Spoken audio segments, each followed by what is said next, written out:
Good morning, YouTube. It's Saturday, 26th of January today. It's been a while. I think it's been quite a few days, and as you can see, I'm looking older and older every day. I thought I'd give you an update today on where I am whilst I'm having my morning coffee. I'm sat upright today, only because I needed a coffee. Yeah, it's a hard week this week, I think. People are right about when a loved one dies and you've got a funeral to plan, and that kind of carries you through, really, because then once the funeral's done and the dust is settled, you kind of go, oh, what now then? I've got a lot of stuff to do with probate. I've got a lot of stuff to sort out, but I don't want to do it. It's not something I'm looking forward to. I thought I was hurting before the funeral, but I guess I only really know what the loss is now,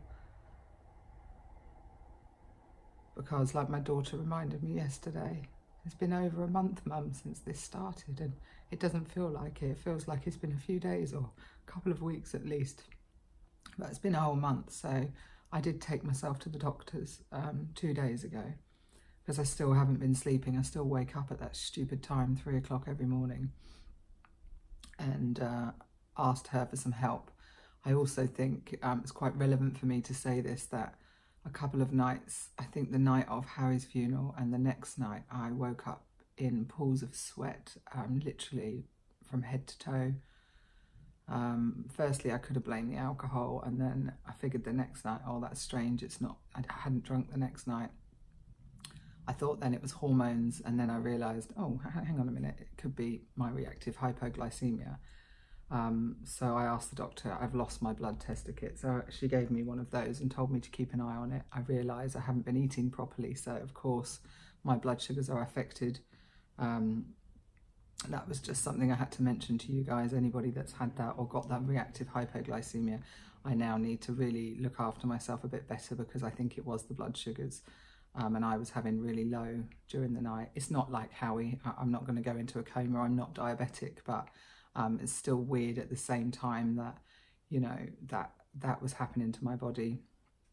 I wanted to read something out to you that weirdly, my ex-partner's wife sent to me last night, which was really nice. And it hit the nail on the head, really. She has been super supportive, like you wouldn't believe. I don't know how she seems to know how I feel when her husband's still alive, but somehow she does. Her messages have shone above a lot, and I can feel her support and her love in many ways. So anyway, thank you, Cheryl. It says, how to help the grieving. How you can help me. Please talk about my loved one, even though he is gone. It is more comforting to cry than to pretend that he never existed. I need to talk about him. I need to do it over and over. Be patient with my agitation. Nothing feels secure in my world. Get comfortable with my crying. Sadness hits me in waves, and I never know when my tears may flow. Just sit with me in silence and hold my hand. Don't abandon me with the excuse that you don't want to upset me. You can't catch my grief. My world is painful. When you are too afraid to call or visit or say anything, you isolate me at the same time. You isolate me at a time when I most need to be cared about. If you don't know what to say, just come over, give me a hug, or touch my arm and gently say, I'm sorry. You can even say, I just don't know what to say, but I care and I want you to know that. Just because I look good does not mean I feel good. Ask me how I feel, only if you really have time to find out.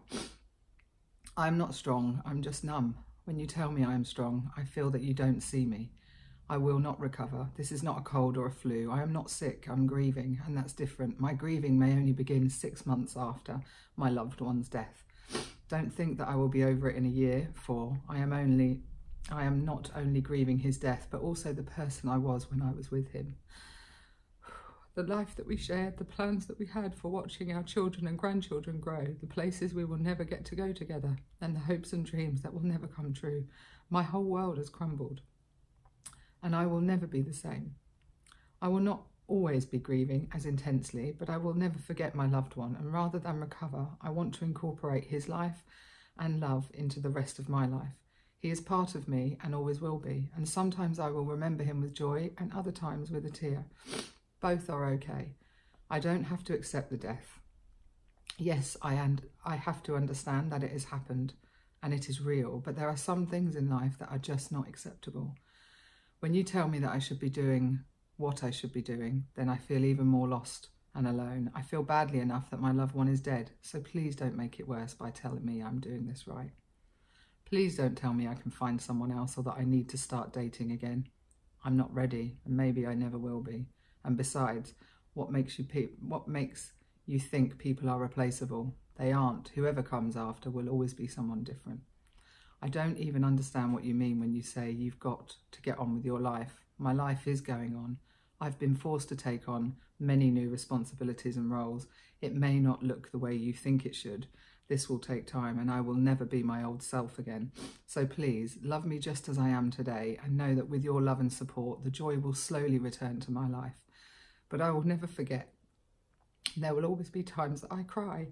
I need to know that you care about me. I need to feel your touch, your hugs. I need you to just be with me, and I need to be with you. I need you to know you believe in me and that my ability to get through grief on my own in my own time. Please don't say call me if you need anything. I'll never call you because I have no idea what I need. Trying to figure out what you could do for me takes me more energy than I have. So in advance, let me give you some ideas. Bring food or a movie over to watch together. Send me a card on special holidays, his birthday and the anniversary of his death. And be sure to mention his name. You can't make me cry. The tears are here. And I will love you for giving me the opportunity to shed them. Because someone cared enough about me to reach out on this difficult day. Ask me more than once to join you at a movie or lunch or dinner. I may say no at first, or even for a while, but please don't give up on me. Because somewhere down the line I may be ready, and if you've given up, then I really will be alone. Understand how difficult it is for me to be surrounded by couples, to walk into events alone, to go home alone, to feel out of place in the same situations where I used to feel comfortable. Please don't judge me now or think I'm behaving strangely. Remember, I'm grieving. I may be in shock. I'm afraid. I may feel deep rage. I may even feel guilty, but above all, I hurt. I'm experiencing a pain unlike any I've ever felt before. And that one can't be imagined by anyone who has not walked in my shoes. Don't worry if you think I'm getting better and then suddenly I seem to slip backwards.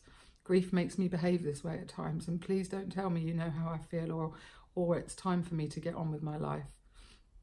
What I need now is time to grieve. Most of all, thank you for being my friend. Thank you for your patience. Thank you for caring. Thank you for helping, for understanding. Thank you for praying for me. And in the days and years ahead after your loss, when you need me as I have needed you, I will understand, and then I will come and be with you. I thought that was really beautiful. It could have been written for me and sent to me by, like I said, my ex-partner's wife, who clearly is feeling for me. Even on New Year's Eve, you know, I had so many messages while Chelsea and I were sat around Howie's bedside, and it was shells that actually hit home. I won't tell you why, but it really hit home because they were thinking of me and the children. So yeah, I'm not doing so good, probably understandably, and I am feeling really lost. Yesterday was the first time I had Willow, which is great. When I have Willow, she takes my mind completely away from everything, which is good. Chelsea and Max moved home yesterday, moved house. And so I took Willow out for a few hours. We went into Henley and we went and lit some candles for Grandpa in the church. We had a coffee and we bought a magazine, so that was lovely. And then it was almost like a normal day. I got back to their new house and Chelsea put the dinner on for Willow, and I just went to find my phone naturally to text Howard, and it was a big shock to suddenly realise that it's the first time I'd gone to do that, and suddenly realise that I won't be doing that again. So it kind of came over me in a big wave, and yeah, I'm still pretty much there today with it. But I guess these are the things that I've got to face each day, each week, each month as I go on. And I will get there. I'm just a bit lost at the moment. And yeah, I am still surrounded by support and love people. Please don't worry. I'm just having a really, really down time, but I think it's totally understandable and needed. My kids still can't do enough for me, and my daughter's even going to buy me a bed so that I can stay at her house. Like last night, I don't think she wanted me to go home, but I wanted to have a glass of wine. It was a Friday night and I hadn't drunk in the week like I promised. So I've done really well in that respect. And I've been forcing myself to eat every 3 hours. That's what the doctor had told me, by the way, about the hypoglycemia, to make sure I munch every 3 hours. So I will. I'll just show you guys the amount of the cards are still coming through the post. Not even necessarily the condolence cards now. These are now cards of people telling me what a beautiful service it was, which really means an awful lot. There's Howie's order of service, which was beautiful. And something funny in there that I'd remembered yesterday. Whenever we were in church, Howie and I don't know if I've mentioned this on YouTube before, we were at weddings or funerals. We said the Lord's Prayer, which most people know, right? Howard would always dig me in the ribs right at the beginning, and it says, "Our Father who art in heaven," and he would always say, "Hallowed be thy name." I asked the vicar if I could change the words, and sure enough, he not only allowed me to do a typo in his order of service, he actually said, "Hallowed be thy name." So that meant an awful lot to me. So yeah, his order of service was beautiful. This is the pile of, I have so many cards and letters, and I'm still blown away. The total at the moment for the donations for the intensive care unit, instead of flowers at Harry's funeral, came to £1,043 so far, but the donation is still open until end of February, and I know some people haven't finished, they haven't donated yet. So that pleases me that the ICU are going to get a good chunk of money to help towards their family room where I stayed. I know that's what Howie would have wanted too. So yes, guys, that's where I'm at. I'm struggling, but I've got everything to get out of bed for, because of my children. I don't even know if I showed you my tattoo in the end. Can't remember. And it says cor confractus. That's Howie's heart rate and the time that he died, and it actually runs down my wedding finger, which the vein goes from there to your heart, so quite poignant for me. I hope you're all really well, healthy and happy. You see, I feel better now. I've had a good boo. Sorry I had to do it on here, but such is life, right? Again, can't thank you all enough for your messages. They mean so much to me, and I will get there, guys, right? Happy Saturday. Chat soon. Bye.